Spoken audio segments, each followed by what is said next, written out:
احنا النهارده في مركز زينو للاختبار اللي احنا بنختبر العربيه على جهاز مخصص اللي هو تجربه العربيه.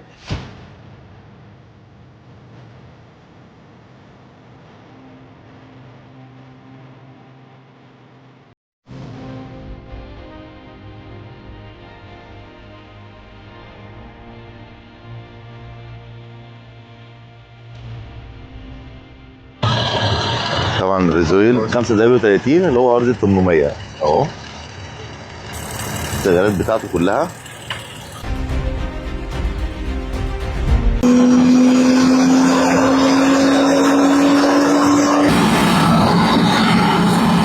اهتموا قوي بكل التفاصيل.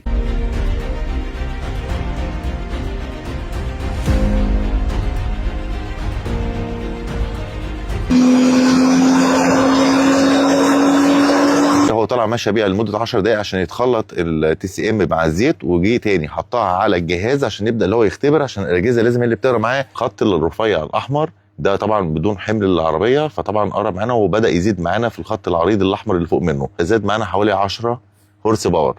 الخط الازرق ده في حمل العربيه.